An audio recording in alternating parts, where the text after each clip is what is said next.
বর্তমানে টেরি বাজার যে বৈঠক বাজার, এটা একটা ঐতিহ্যবাহী একটা বাজার। তো ঐতিহ্যবাহী বাজার, টেরি বাজারের মধ্যে ঐতিহ্যবাহী একটা মার্কেট বৈঠক বাজার।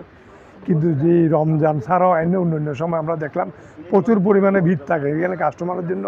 তারা কর্মচারীরা স্টাফরা কথা বলতে পারে না।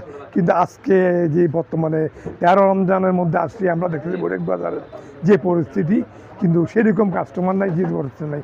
তো তাদের সাথে সাক্ষাৎকার নেওয়ার পরে তারা জানালো যে বর্তমানে অন্যান্য বার থেকে এবার ব্যবসা খুব কমই, সেলও কমই, বিভিন্ন কারণত অন্যান্য বার থেকে কম। আমরা যে এবার যে প্রোডাকশন যে মালগুলো আমরা কালেকশন করছি বাইরের থেকে, কিন্তু সেই হিসাবে আমাদের সেল নেই। এইটা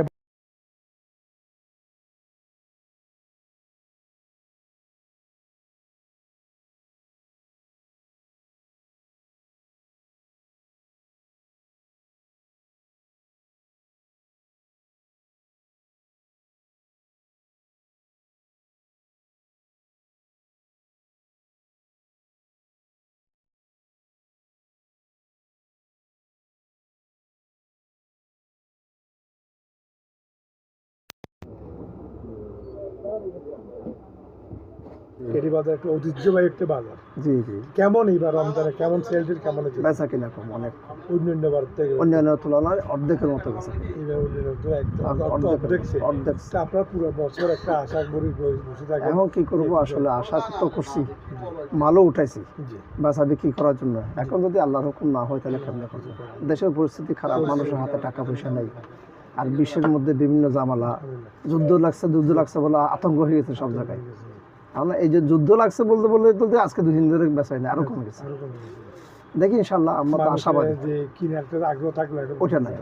দেশের বাইরে থেকে টাকা আসবে, মানুষ প্রবাসীরা কত টাকা আসবে, ওখান থেকে টাকা আসলে বাজার বেচা কিনা করবে, ওরাও কেনাকাটা করবে, আমরাও বেচা কিনা করবো, কিন্তু কোনো কিছুতে হচ্ছে না।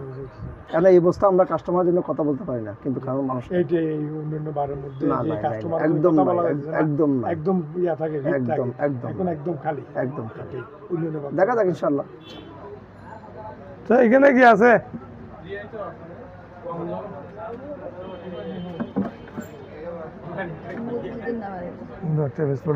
কোনটা নিবে যে নিয়ে ঘুরতে পারবে এখান থেকে নিয়ে? এখন